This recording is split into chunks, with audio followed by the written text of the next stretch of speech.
While everyone's cooing over the release of the Apple Watch, which is admittedly a very cool product, let me remind you that some of the sexiest and most lucrative areas of the tech sector have nothing to do with fun gadgets and everything to do with what some would say prosaic but crucial business of making companies more efficient. Take Workday, the cloud-based provider of human capital management, software, in other words, all the applications your company's human resources department needs, along, more importantly perhaps right now, with some financial management software, big data software, and a higher education platform too.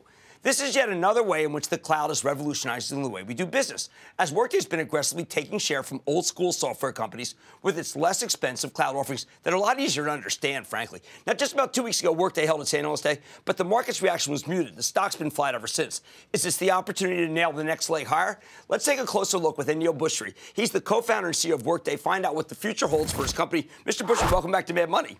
Thank you, Jim. It's always great to be with you. Thank you so much. And you know, one of the things that I think that your company's doing that's different from every other company is you see the world through the eyes of the consumer internet. Why is that different from, say, legacy companies that may not get it? Well, if you look at the cloud and the way it's evolved, almost every piece of it has emerged from technology that came out of the consumer internet companies. The operating model came out of the Googles and Amazons. Big data came out of Google and Yahoo. Mobile, Apple and Google. So I've been fortunate over the years to have friends like Reid Hoffman, close to some of the Facebook guys, and quickly came to the conclusion that they were pioneering new technologies that could be used in the enterprise. And I think for the next decade or so, the consumer internet's going to still lead the way on technology innovation. Well, one that you left out, a different Reid, not the LinkedIn Reid, is Reid Hastings and Netflix. And I know that's a good customer. I think that would help people at home to understand the kind of things you're bringing to the party.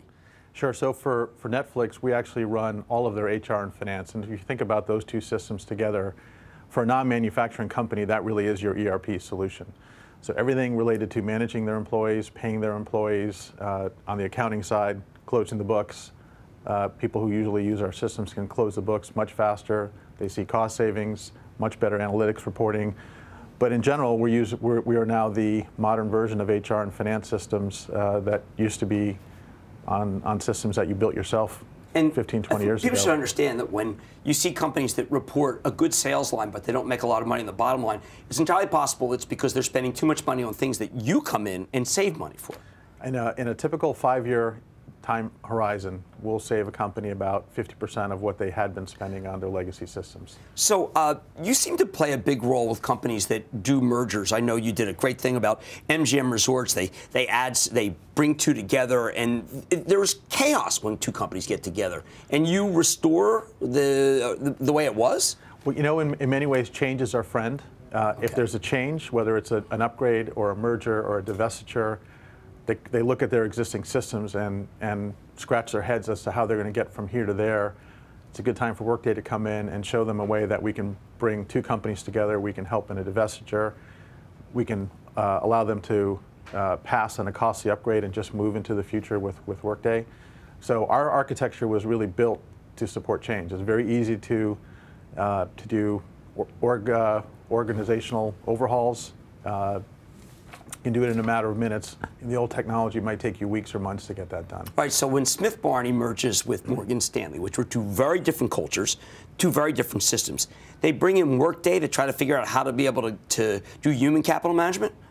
So it was a great example of two disparate systems, two different data sources. They used Workday as a driver to bring the company together under one unified way of looking at all their employees. And in many ways, that brings the cultures together. Everybody's seeing the data the same way. As an employee, they all have the same experience, whether they're Morgan Stanley or Smith Barney. Now they're all on one system. So makes sense. All right, celebrating 10th anniversary, and 2.5 years public. What's changed during the 10 years, and where did your company start versus where it is now? So we go back 10 years, and the cloud was just getting going. It wasn't even called the cloud. It was called software as a service. My friend Mark Benioff had really kick-started that trend. From Salesforce. From Salesforce. And 10 years later, I think the cloud it's here to stay. It's inevitable that it's taking over all of these business applications. It's now what do you do with all that data that's been captured by the cloud vendors. And so if the first 10 years were about cloud, the next 10 years are going to be about leveraging the data, that the companies have to make better decisions. And I think that that's, we're well on that path. And in 10 years, we look back and say, well, cloud and data, we're meant to go like peanut butter and jelly. And these two areas produced better business results than anything that the past had ever seen. But others have discovered peanut butter and jelly. You've got competitors who seem to devote a substantial part of their conference calls and their discussions, say off-the-record discussions, about how they're winning business from you.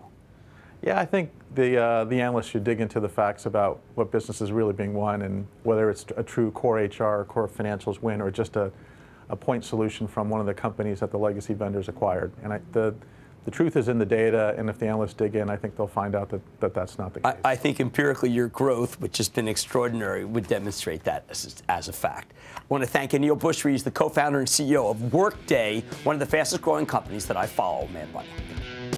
Booyah! Jim Cramer here from Mad Money. Thanks for watching CNBC on YouTube. Click here to subscribe and get the jump on my exclusives with CEOs, plus market news, investing advice, and a whole lot more.